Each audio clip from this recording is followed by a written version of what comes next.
Hello everyone.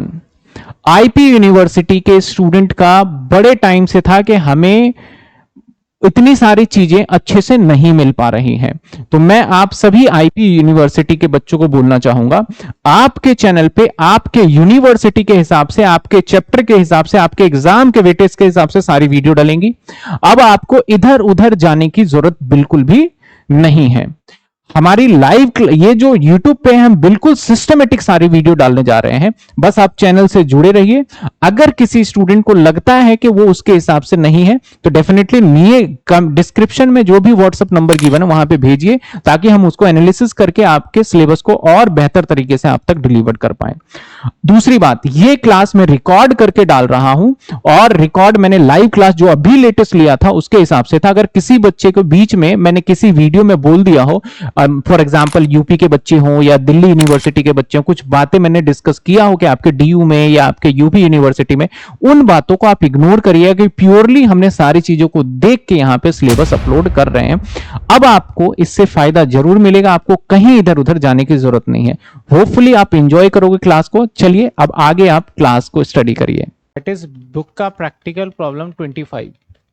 इस questions को हालांकि बोला गया है कि आपको करना है फीफो लीफो और average price method so the inventory after transaction.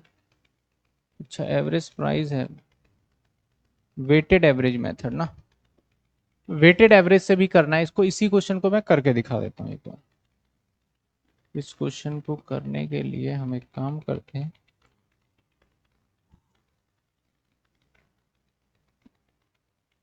चलिए फॉर्मेट तो कॉपी क्या करें, बना लेते हैं। सभी स्टूडेंट को बड़े अच्छे से पढ़ना है और अच्छे तरीके से रजिस्टर मेंटेन करिएगा, ताकि आप एग्जाम टाइम पे 1 घंटे में आप चैप्टर रिवाइज कर लें। तैयारी आपकी ऐसी होनी चाहिए, ये नहीं कि आप रिवीजन में भी बहुत टाइम लें।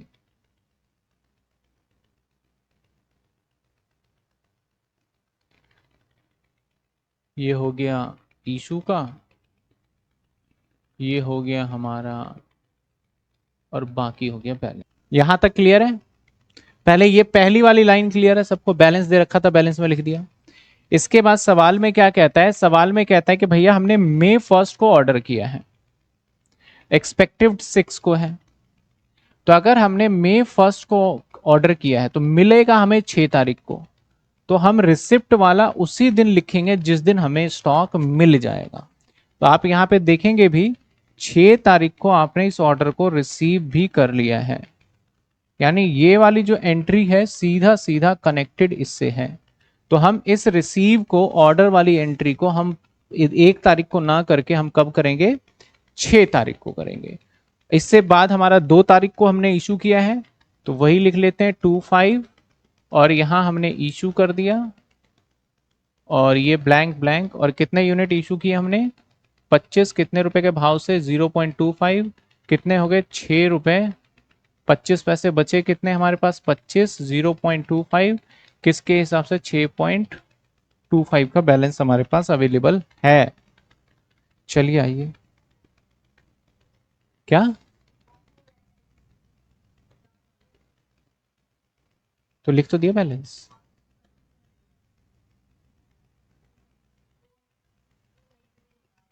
देखो हमारे पास 50 था, 50 में से 25 यूज हो गया, तो बचा 25 ही ना।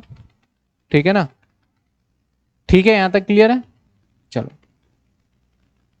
अब 4 मई को आ जाते हैं। हमने 4 मई को ये वाली एंट्री तो हो गई डन, ये भी हो गई डन। 4 मई को फिर ऑर्डर किया 8 मई को, तो इसकी भी एंट्री नहीं करेंगे, ये 8 को जाएगा। अब 6 की एंट्री करेंगे हम। ठीक है, समझ रहे हो कैसे करना है? थोड़ा नीचे कर देते हैं क्योंकि अभी धीरे धीरे आएंगे हम। 6 को हमने 200 यूनिट, 6 5 200 यूनिट, कितने का? 30 पैसे, 0.3, तो कितने हो गए? 60 रुपए। अब हमारे पास जो यूनिट हो गए ना,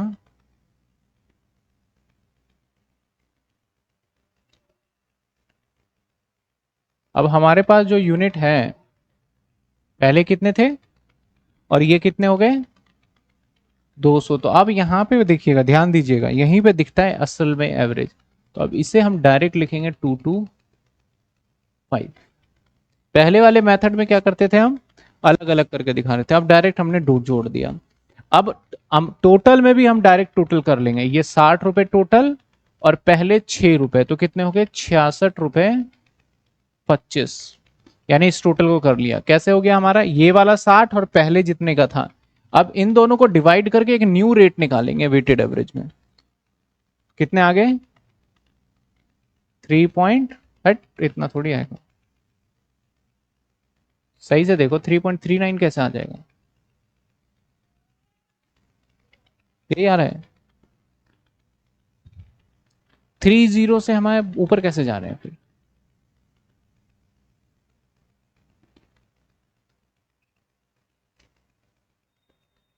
टू 2.94 आ रहा है मेरा तो। आप किससे डिवाइड किसको कर रहे हो। नहीं भाई नहीं, 66.25 को रुपए को यूनिट से डिवाइड करके रेट निकालेंगे ना। 66.25 डिवाइड बाई 225, ये आ गया 0.299। मैं भी ये सोचू कि रेट कैसे ऊपर आ गया। आप किसी यूनिट का प्राइस कैसे निकालोगे। अभी एक बच्चे ने बताया सर ये आएगा, उन्होंने क्या करा, इसको इससे डिवाइड, इससे ये डिवाइड कर दिया। नहीं, आप अमाउंट को यूनिट से डिवाइड करोगे, यानी ये डिवाइडेड बाई ये। यहां तक समझ में आया कैसे आएगी। ठीक है, चलो आ गया ये भी। यहाँ पे काफी 1-2 रुपए का फर्क आ सकता है क्योंकि हम पूरे डेसिमल नहीं ले रहे हैं। अल्टीमेटली ये तो 3 ही बन जाएगा हमारा, माइनर सा फर्क आया बस। अब हमने 7 तारीख का 6 तारीख की एंट्री कर दी। आ जाते हैं 7 तारीख को। 7 तारीख को हमने इशू किया 75 यूनिट। अब यहाँ पे ना कुछ कुछ नए नए वर्ड्स भी हैं, तो शायद आप सोचोगे सर ये तो बता ही नहीं रहे, जैसे request number, purchase production order number, तो ये सभी आपको नहीं मेंशन करना होता है। ठीक है ना, ये रिक्वेस्ट जैसे हमारे बिल नंबर होते हैं ना, वो है काइंड ऑफ ये। तो 7 तारीख को, 7/5 को कितने यूनिट इशू कर दिए 75। अब 75 किस रेट का होगा 0.299, मल्टीप्लाई करिए 4। अब इसमें से 225 में से अगर 75 माइनस होंगे तो बचेंगे कितने 150। अब 150 की कीमत कैसे तय करोगे, इसमें से इसको माइनस कर दोगे, यानी हमारा यही रेट आएगा 299 और इंटू 150 कर दो। चलो थोड़ा फर्क रहेगा। अब किस पे आ जाए, हम 7 तारीख की कर चुके हैं। Return to stock room 5 from department A, request number ये। रिटर्न टू स्टॉक रूम, अब हमने रिटर्न कर दिया, जो हमारे पास आया रिटर्न कर दिया। कहता है return to stock room 5 unit, department A, request number 101। यानी जो ये वाला सामान हमने इशू किया था ये रिटर्न हुआ। कौन से वाला 25 यूनिट।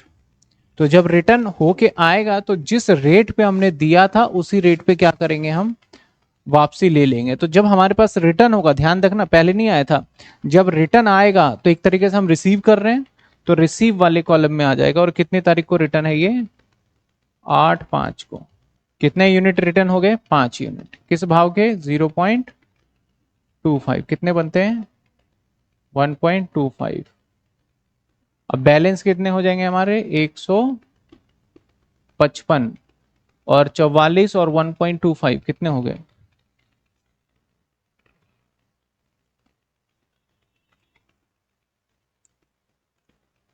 46.1। अब इसका रेट कैसे निकालेंगे, डिवाइडेड 155, यानी 297 आ गया। ठीक है 297। आगे बढ़ जाते हैं, इसको थोड़ा इरेज करते हैं। हम 8 तारीख तक कर चुके हैं।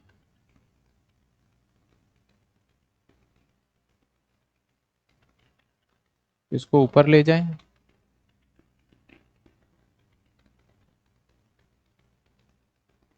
क्योंकि यहां जरूरत है नहीं। आ जाइए। अब हम 8 तारीख का कर चुके हैं डन। 8 के बाद आ जाइए हमारा 10 को, रिसीव 75 परचेज ऑर्डर, तो रिसीव कर लिया 10 तारीख को। 10 मई को हमने क्या कर लिया, रिसीव कर लिया।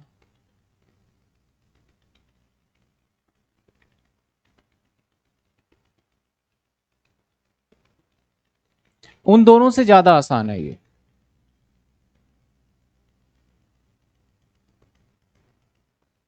कितने यूनिट रिसीव किए, कितने रुपए के हिसाब से, अब मल्टीप्लाई करो 28 पॉइंट। अब हमारे पास टोटल यूनिट 155 और 75 कितने हो गए, 60 6 13 230। अमाउंट के टर्म्स में कितने हो गए, 28 और 46 कितने हो गए,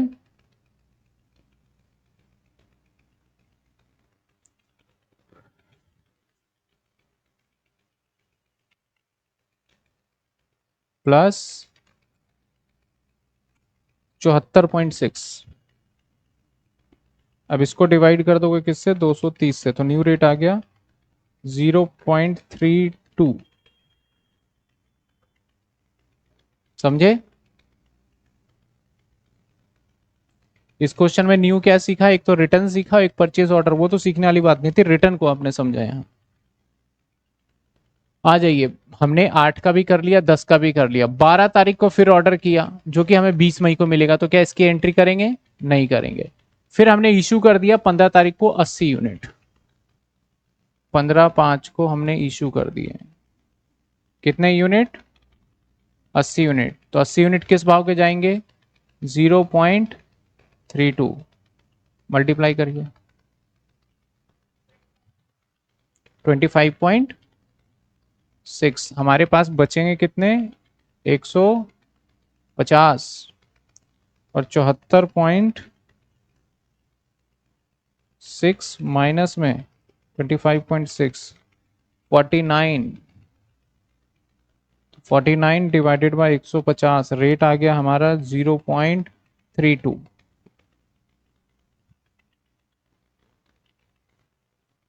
0.32 आ गया ये। इसके बाद हमारा 15 के बाद 18 तारीख को रिसीव कर लिए 25 यूनिट, जो हमने पहले ऑर्डर किए थे हमने, कितने, 50 यूनिट। और कब रिसीव होगा वो, 20 मई को। लेकिन हमने 21 मई को, और ये ऑर्डर नंबर क्या है हमारा, 77। 18 तारीख को हमने रिसीव कर लिया परचेज ऑर्डर 65। 65 ऑर्डर था कहीं,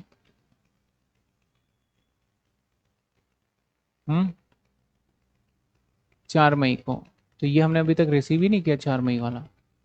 10 मई को रिसीव 75 ही करा था हमने, ऑर्डर कितने किए थे हमने, 100। तो अब जो हमारे पास ये रिसीव हुए ना 25, वो देख रहे हो ना कौन से वाला, पहले वाला, वो तो कोई बात नहीं, कब हुआ है, 18 को, 18/5 को रिसीव, कितने यूनिट, 25, किस भाव के, 0.38। 38 है ना, मल्टीप्लाई करो,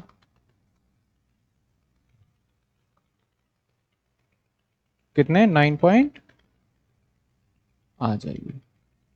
अब 150 और 25, 175, और प्लस में 49, 58.5 डिवाइडेड बाय 175। अब 0.33 आ गया रेट। अब 21 तारीख को इशू कर दिया हमने, 21 तारीख को क्या करा, इशू कर दिया,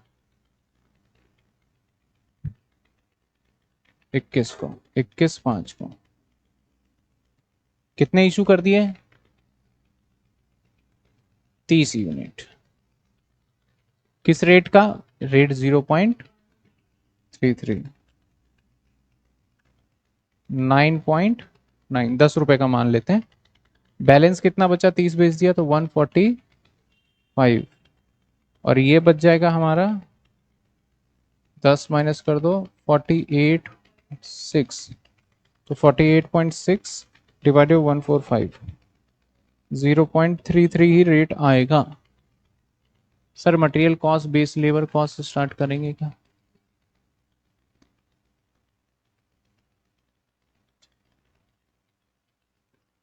विराट आपका क्वेश्चन समझ में नहीं आया।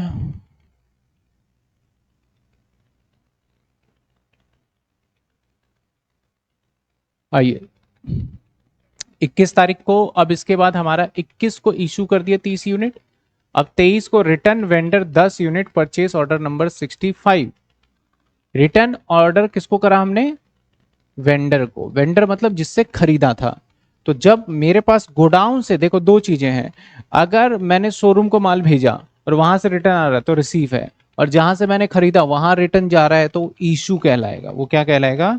क्योंकि अब गोडाउन से बाहर निकलेगा माल रिटर्न को, तो कितनी तारीख को रिटर्न कर रहा है ये? समझे बात मैंने क्या कहा?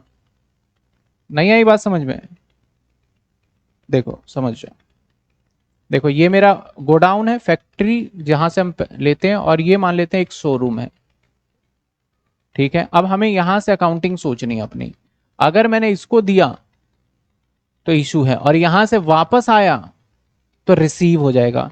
अब मेरे पास अगर कहीं पीछे से आया तो रिसीव हो जाएगा, लेकिन मैंने वापस इधर वापस भेज दिया तो इशू हो जाएगा। तो सेम कहानी यहां हुई ना, कि हमने क्या करा, रिटर्न टू वेंडर, जो सेलर था 10 यूनिट भेज दिए, परचेज ऑर्डर नंबर 25 का। तो रिटर्न टू वेंडर किस तारीख को भेजा हमने भाई? 23 को। रिटर्न का मतलब हो जाएगा इशू ही हो जाएगा। कितने यूनिट? 10 यूनिट। किस भाव का जाएगा? अब वो रेट तक चेक करो भैया, किस रेट का पड़ा हुआ था? 65 है ना। 65 के 100 यूनिट है, और वो 100 यूनिट हमारे बिक गए या पड़े हुए हमारे पास गोडाउन में, ये भी चेक करना होगा। क्योंकि आपने 75 फिर निकाल दिए थे, 80 फिर निकाल दिए, तो है ही नहीं। तो अब ऐसे केस में आप 0.33 ही लोगे तो 3.3 आएगा। क्यों? नहीं, वो लिखा तो है। कितने आ रहे हैं? 3.8 बचा हुआ है, बताइए मल्टीप्लाई करके। 3.8 ही आएगा ये बचेगा 135। किस 44 पॉइंट,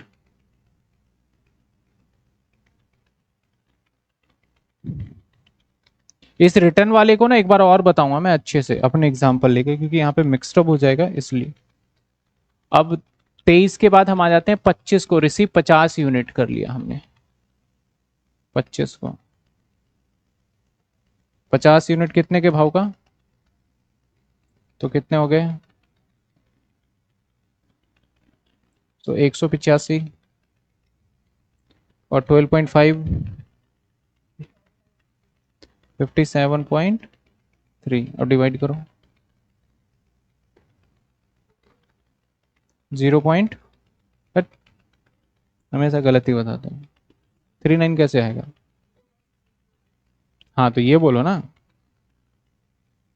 3039 नहीं आएगा ना।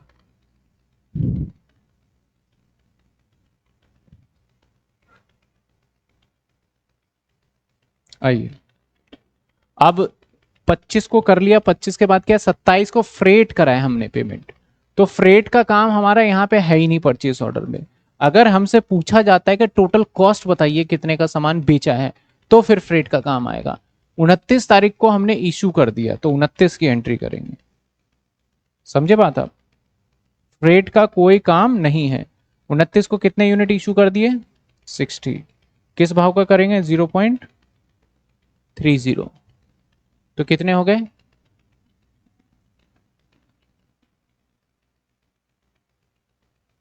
मंटू करो।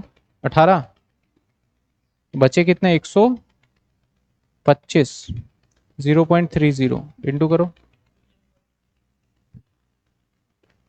125 इंटू 3 39। हाँ 37 तो कहीं का रेट नहीं है, ठीक है। ये तो ये था हमारा वेटेड एवरेज। हालांकि क्वेश्चन में वेटेड एवरेज नहीं पूछा था, प्राइसिंग एवरेज पूछा था। हमने इसको वेटेड एवरेज से करके दिखाया और हमारा ये वाला मेनली आंसर माना जाएगा।